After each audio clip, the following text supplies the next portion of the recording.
l'angle formé par la verticale du mur et cette nouvelle droite est de 19,47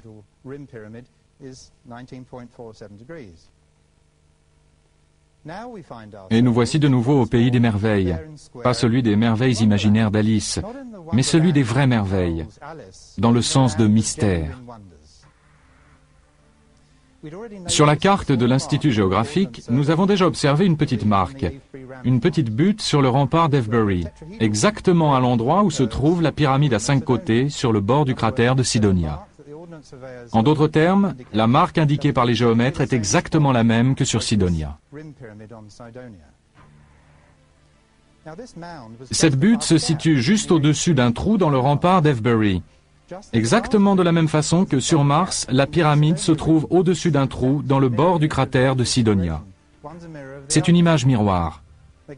À Avebury, c'est une route qui est la cause du trou, ou du moins elle remplit le trou.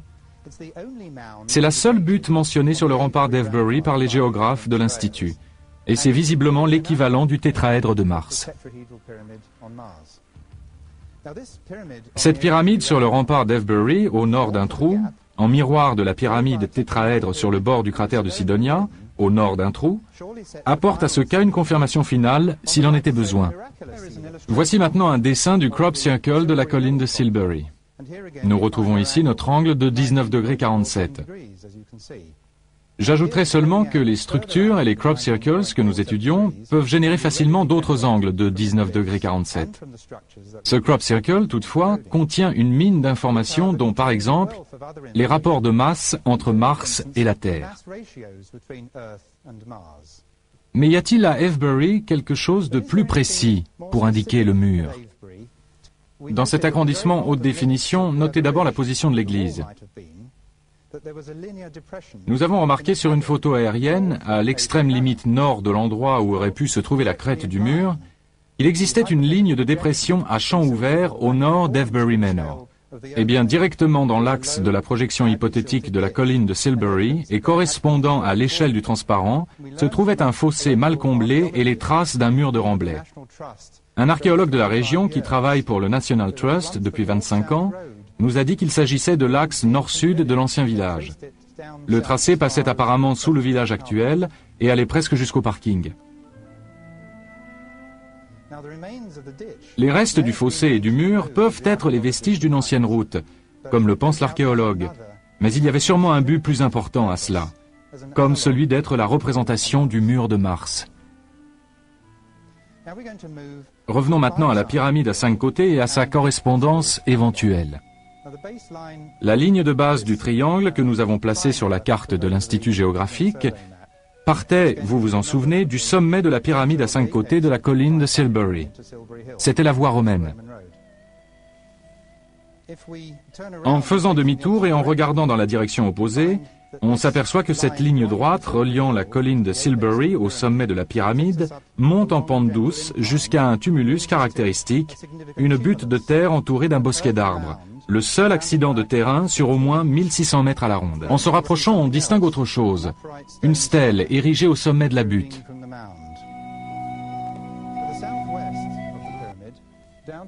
Il y a un angle au sud-ouest de la pyramide, mais si on regarde légèrement au-dessus, on distingue quelque chose qu'on peut appeler un contrefort.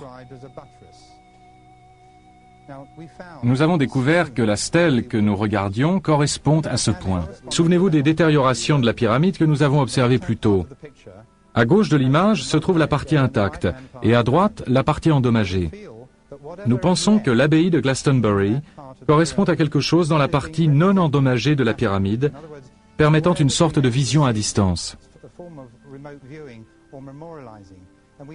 Nous avons le sentiment qu'il s'agit d'une partie de la technologie autrefois existante dans la pyramide à 5 côtés.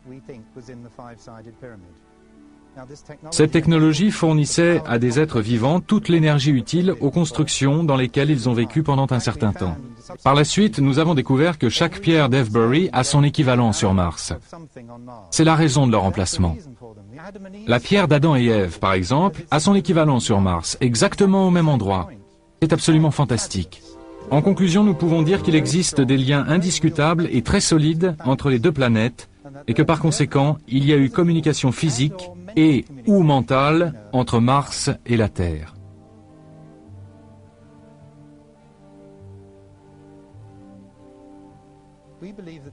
Nous sommes persuadés que ces informations ne sont pas seulement un message concernant une construction spécifique sur Mars.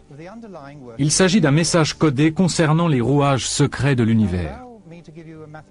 Permettez-moi de faire ici un lien avec les mathématiques. Cela implique quelque chose appelé topoglie, qui est expliqué dans le livre 2/3.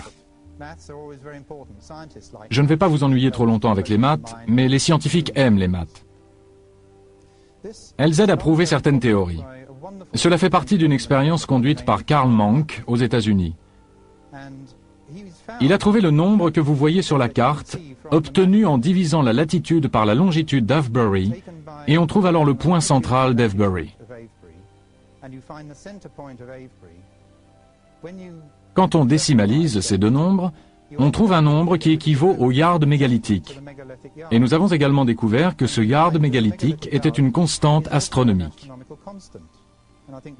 Vous voyez ces calculs qui nous donnent la distance Terre-Lune la plus courte.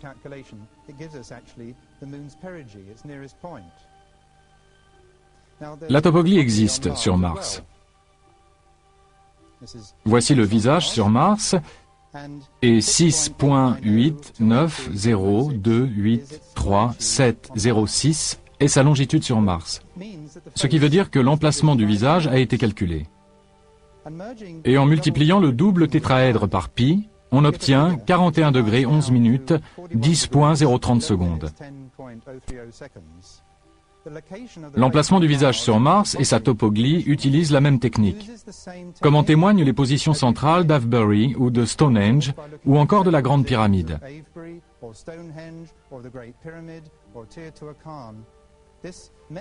Cette méthode de topoglie est comme une matrice hyperdimensionnelle. L'emplacement du visage sur Mars n'est certainement pas dû au hasard, comme voudrait nous le faire croire la NASA.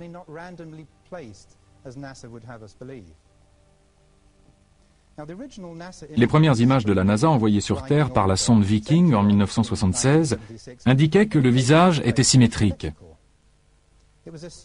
Les gens qui étudiaient ces photos supposaient que le côté du visage dans l'ombre était identique à celui qui était éclairé. Toutefois, nous pouvons maintenant démontrer qu'il s'agit d'un sphinx. À la lumière de clichés récemment retravaillés par ordinateur, en utilisant la méthode d'équalisation des contrastes, le docteur Marc Carlotto, qui a dirigé ces travaux, a permis de mettre au jour la partie dans l'ombre afin de l'harmoniser avec la partie éclairée. Si nous regardons attentivement la sculpture à deux côtés de Mars, le côté droit, c'est-à-dire le côté droit quand on se place du point de vue du visage, on voit très bien la moitié primate. Elle pourrait représenter un être humain des premiers temps de la Terre.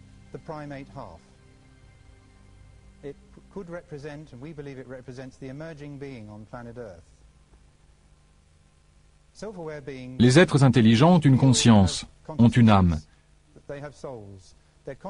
Leur conscience se situe à la tangente de la ligne centrale du corps, dans le côté droit de la tête.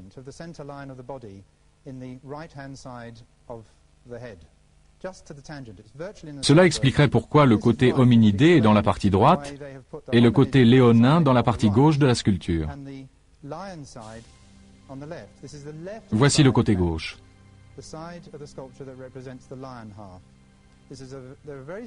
Si le côté léonin est dans la partie gauche, c'est parce que le lion a toujours représenté le cœur.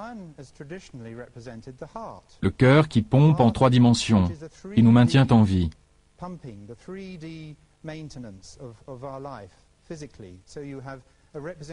On a donc un symbole de l'âme de l'être conscient et un symbole de la réalité de l'être. Le physique est l'hyperdimensionnel rassemblé dans une sculpture moitié homme, moitié lion. Tout cela est expliqué en détail dans notre livre. C'est un concept extraordinaire et je pense que des êtres ont travaillé longuement à l'élaboration de ce visage, que ce soit pour leur bénéfice ou pour le nôtre. Sur Terre, le plus bel exemple de sphinx que nous ayons est celui connu sous le nom de Ark-Ur, et nous affirmons qu'il a été sculpté il y a environ 237 000 ans.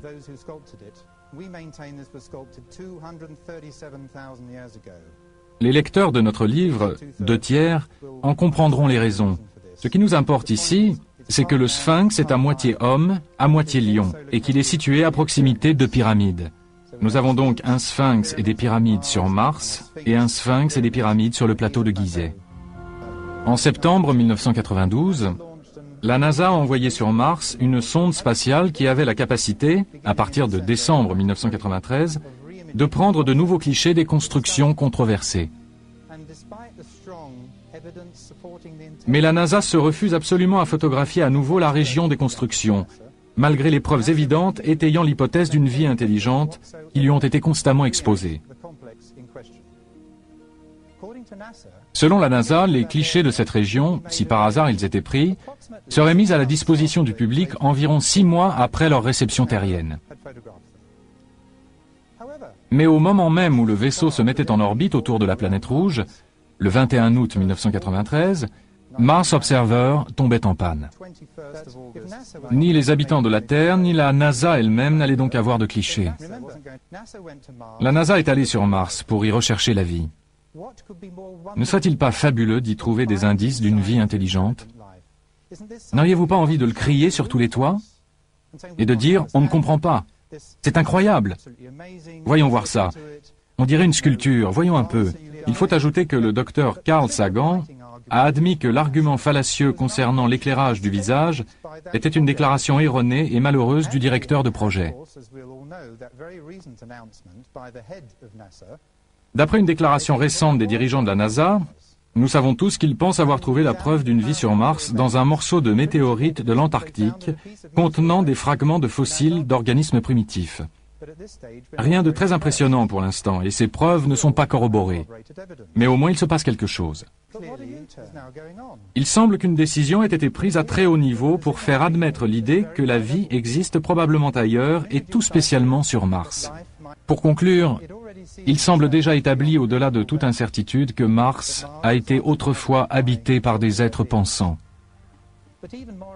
Ce qui est beaucoup plus troublant, c'est qu'il est maintenant tout à fait manifeste que les habitants de la Terre savaient cela il y a 5000 ans et peut-être même avant. La deuxième constatation renforce bien évidemment la première.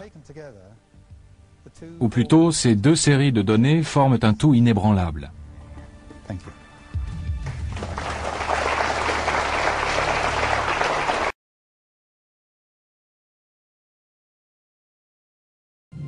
La dernière sonde américaine Mars Global Surveyor photographie la planète Mars depuis avril 1998 à l'aide de nouvelles caméras possédant une résolution 10 fois supérieure à celle de la sonde Viking 1 qui survola Mars en 1976. Les chercheurs du monde entier attendent beaucoup de cette mission afin de pouvoir peut-être élucider enfin le mystère du visage et des pyramides qui se trouvent dans la région de Cydonia. Les toutes premières photos publiées sur Internet par la NASA semblent montrer que le visage, s'il garde toutes ses caractéristiques faciales, a perdu une partie de son pouvoir évocateur. Il faudra étudier attentivement les prochaines séries de photos avant de tirer des conclusions définitives.